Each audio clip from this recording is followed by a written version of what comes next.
it's going to make some noise, so it's not enough to, it's not ear deafening or anything. I just don't want you to get frightened. Okay, you ready?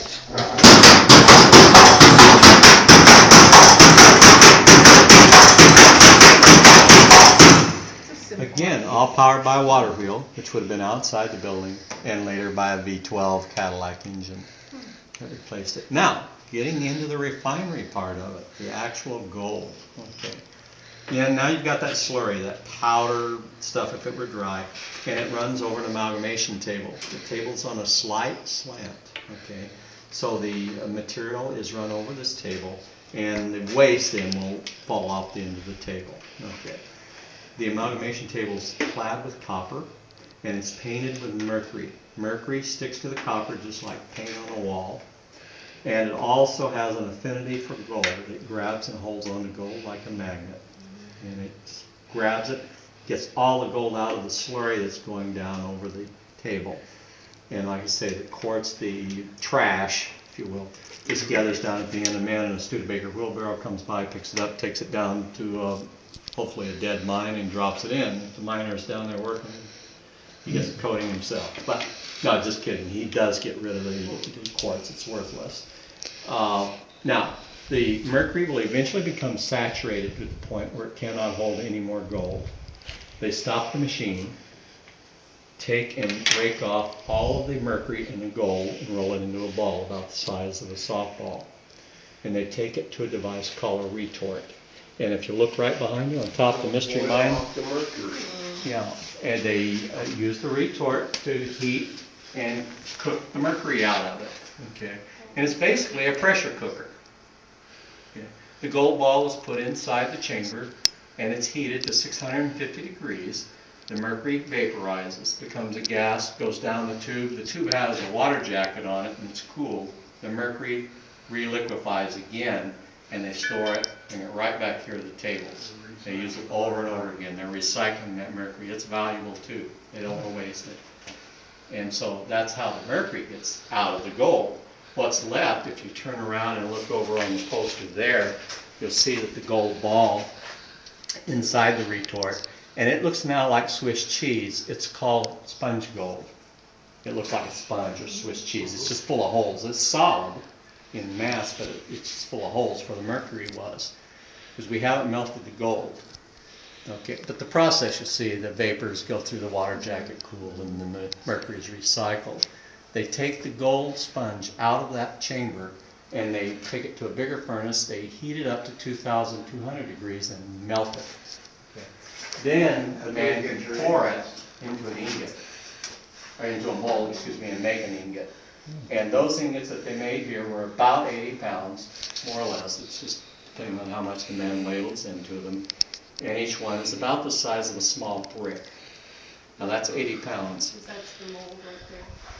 Well, that would be for a bullion mold frame, yeah. But it would be about that size, and depending on how thick it was, would determine its weight. Now gold weighs 19 times the weight of water. So if you had a bottle of water, or if you had 19 bottles of water and you condensed that weight down to one bottle, you'd have the weight of gold.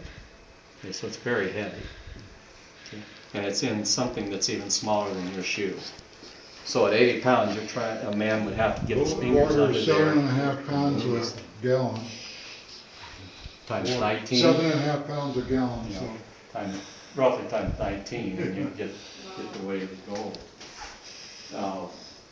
Quite heavy, right? Very heavy. So the molds then, or the gold ingots, are stored here on site until they get enough of them to call Wells Fargo to service this area, and they bring the stagecoach out, load it up, put it in the strong box, and off it to go to San Francisco to the mint. Because that strong box was heavy. Yes, it was. The strong box itself was heavy, as well as the gold or the amalgam ball. Sometimes they just ship the ball, something like that.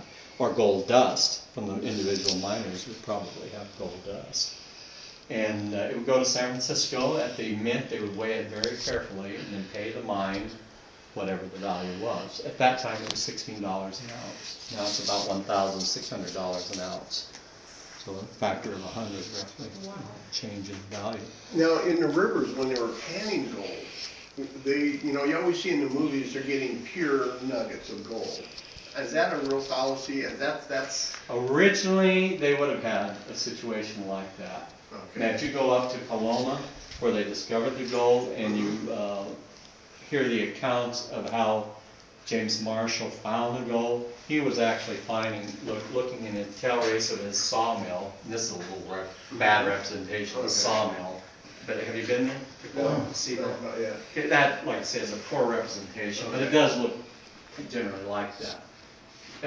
But in his tail race, after he had run water through it for a day, and he had to stop the water and then go find out what his problems were, because it wasn't flowing right. So he walks the tail race, the part where the water has gone through the mill, and so he walks the tail race, and he's looking down, and he sees, enough material that looks kind of like it's gold. So he picks it up. I mean, he's picking up nuggets that have come through his tail race. This is a ditch that he's done, literally from the head race and the tail race to get in and out of that water wheel. And the water wasn't running through right, and it was eventually filling up the tail race. The gold was heavy. Yeah, unfortunately, it wasn't the gold, but it was the problem with the digging. And so he's walking in there, and that's when he sees it. And that was, I think, January 23rd, 1848. January 23rd or 24th. And they pretty well documented that. And when he didn't know for sure that it was gold. So it looked like gold, it was heavy, but he didn't know that it was gold. He took the samples that he had to a woman that worked in the plant, her name was Jenny Weimer, and asked her if she thought it was gold. And he asked her because she's the only person in that whole camp building that sawmill that had experience with gold. They had a gold rush back in Georgia before California was